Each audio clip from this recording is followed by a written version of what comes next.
Si le coût de l'essence crée lentement mais sûrement un trou dans ton budget, essaye ces conseils simples pour y remédier. N'hésite pas à utiliser ton navigateur GPS, même lorsque tu conduis dans ton propre patelin. Il te permet de connaître les conditions de circulation en temps réel et t'aide à trouver l'itinéraire optimal. Parfois, ce n'est pas la distance la plus courte d'un point A à un point B. Tu dois choisir l'itinéraire avec le moins de panneaux d'arrêt, de feux de signalisation et d'embouteillage. Respecte les règles et les limites de vitesse. Elles sont là pour une bonne raison. De cette façon, tu as plus de chances d'arriver au vert au feu de signalisation, ce qui signifie que tu freineras et accéléreras moins et que tu limiteras tes ralentissements au strict minimum. Conduire à une vitesse constante d'environ 80 km/h t'aide à économiser des frais d'essence. Chaque fois que tu freines ou que tu passes de 0 à 100 à l'heure, tu exerces une forte contrainte sur ton moteur et il a besoin de carburant pour soutenir ce régime. N'enfonce jamais tes freins complètement pour t'arrêter, sauf en cas d'urgence. Ralentis simplement autant que possible alors que tu t'approches du feu rouge. À l'inverse, commence un peu à accélérer lorsque tu te diriges vers une montée et non lorsque tu t'y es pratiquement engagé. Ne néglige pas l'intérêt de l'éco-conduite. C'est ainsi que l'on appelle un ensemble de conseils et de techniques qui peuvent t'aider à améliorer l'efficacité énergétique de ta voiture, et ce jusqu'à 37%. Tout d'abord, tu dois t'assurer que ta voiture soit bien révisée. Vérifie si tes pneus sont bien gonflés au moins une fois par mois. Lorsqu'ils sont sous-gonflés, ils s'usent plus vite, frottent et te font gaspiller de l'essence. Vérifie le manuel de ton véhicule pour savoir à quelle fréquence tu dois faire la mise au point de ton moteur. Cela dépend de l'âge et du modèle. Nettoie les filtres pour que ta voiture continue à rouler en consommant le moins d'essence. Utilise également la bonne huile moteur si tu ne veux pas que ton moteur travaille davantage et brûle plus de carburant que nécessaire. Examine le contenu de ton coffre. As-tu vraiment besoin de cette grille de barbecue cassée et d'une boîte de tes vieux jouets que tu n'as plus utilisés depuis 17 ans ? Il vaut mieux les dégager d'ici, à moins que tu ne veuilles leur payer le voyage à chaque fois. Plus tu transportes de poids dans ta voiture, plus elle brûle de carburant, c'est logique. En bazardant ces 50 kg que tu trimbales dans ton véhicule, tu diminueras ta consommation d'essence de 0,25% par litre au 100, en fonction du poids de ton véhicule. Ton coffre de toit devra aussi disparaître, sauf si tu en as vraiment besoin. Il augmente la résistance au vent et impose une charge supplémentaire à ton moteur, ce qui signifie qu'il peut brûler jusqu'à 20% d'essence en plus sur l'autoroute. Achète un badge de télépéage. Cela peut sembler un investissement superflu, mais il est rentable à long terme. Et tu as des chances d'obtenir un meilleur prix si tu le renouvelles pour une durée plus importante. Ainsi, tu n'auras pas à t'arrêter et à redémarrer à chaque péage. L'une des erreurs les plus répandues est d'opter pour une brise naturelle au lieu de la climatisation une fois arrivé sur l'autoroute. Cela ne peut t'aider à économiser de l'essence que lorsque tu conduis en agglomération, surtout lorsque tu es coincé dans les embouteillages. Lorsque tu abaisses tes fenêtres sur l'autoroute, tu crées une résistance inutile au vent.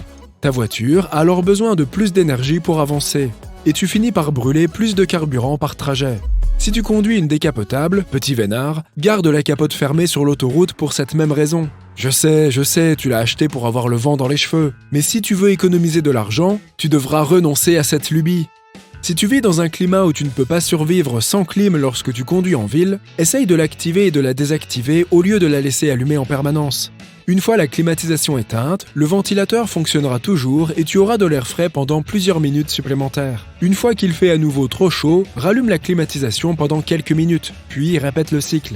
Toutefois, fais attention avec ces systèmes de climatisation compliqués. Si tu joues trop avec et qu'il se détraque, son remplacement coûtera une coquette somme. Planifie judicieusement tes déplacements. Lorsque tu dois te rendre au supermarché, emmener ta voiture chez le garagiste pour un contrôle de routine et retrouver ton ami pour un petit café en ville le même jour, trace un itinéraire intelligent qui combinera tout cela. Prévois d'aller d'abord à ta destination la plus éloignée et de visiter tous les autres endroits sur le chemin du retour. Pendant que tu conduis vers l'endroit le plus distant, ta voiture aura suffisamment de temps pour se réchauffer. Un véhicule chaud est plus efficace et chaque fois que tu le démarres à froid, tu dépenses davantage d'essence pour couvrir la même distance. Tu n'as pas vraiment besoin de faire le plein de super, sauf si tu as un moteur à haute performance qui ne peut vraiment pas fonctionner avec autre chose. Cela te coûtera beaucoup plus cher sur le long terme et ne permettra pas à ton véhicule d'aller plus vite, d'être plus propre ou de couvrir plus de distance. Si le manuel de ta voiture recommande mais n'exige pas le super, opte pour une essence meilleur marché afin de réaliser des économies supplémentaires. La chimie du carburant a progressé au cours des dernières décennies, alors ne t'inquiète pas de la qualité du sans-plomb ordinaire, il fait parfaitement l'affaire.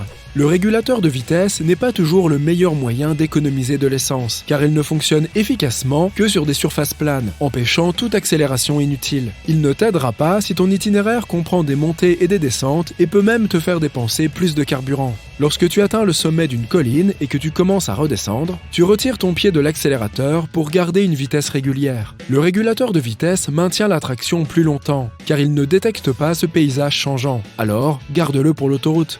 Si tu as toujours galéré à réaliser un créneau sur un parking, tu vas aimer ce petit conseil. Lorsque tu te gares, recherche 2 places de parking en enfilade si possible, plutôt que celles qui te feraient faire un tas de manœuvres en avant et en arrière. Ainsi, tu peux orienter ta voiture de façon à sortir directement. Autrement, tu devras faire marche arrière et braquer quand le moteur est à froid, et cela consommera plus de carburant. De plus, négocier ta marche arrière en te préoccupant des autres véhicules te ralentira et rendra tout le processus encore moins efficace. Lorsque tu te gares en pente, essaye de trouver une place avec l'élévation la plus conséquente et gare-toi avec ta voiture faisant face à la descente. La gravité t'aidera à ressortir en consommant le moins d'essence possible. Planifie ta journée et pars avec de l'avance. Lorsque tu es pressé, tu ressens la pression de conduire plus vite. Tu es nerveux, tu freines plus tard que tu ne devrais et tu piles à chaque feu rouge. Pars plutôt que tu ne le fais normalement pour éviter tout cela.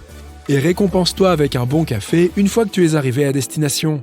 Et ne t'arrête pas aux fenêtres du drive-in. Elles incitent à laisser tourner ton moteur au ralenti, ce qui est mauvais pour le véhicule. Ne t'arrête aux stations-service que pendant les heures creuses, afin de t'épargner les files d'attente et tout ce stress, car tu sais déjà comment cela affecte ta conduite. N'attends pas non plus la dernière minute pour faire le plein de ton réservoir. Fais-le une fois qu'il est vide aux 3/4 ou quand c'est le plus pratique pour toi. Ainsi, tu n'auras pas à t'arrêter en panique à la station-service la plus proche lorsqu'il sera temps de faire le plein. Au lieu de cela, tu auras le temps de comparer les prix. Les applications spéciales de recherche d'essence peuvent t'aider à trouver la meilleure offre dans ta région. Parfois, cela peut être hors de ton agglomération, voire même dans le département d'à côté si ton trajet te faisait déjà passer par là. Parfois, le mieux que tu puisses faire est de te laisser porter par le courant. Je veux dire, par le courant de la circulation sur une autoroute. C'est plus efficace que de voyager seul à la même vitesse en raison de l'aérodynamisme. Le flux de circulation crée son propre courant d'air dans le sens du mouvement. Si tu n'es pas pressé, choisis la voie de facilité pour ne pas avoir à freiner et à changer de vitesse aussi souvent. Enfin, lorsque tu es en ville, tâche d'éviter la voie où les bus s'arrêtent et redémarrent.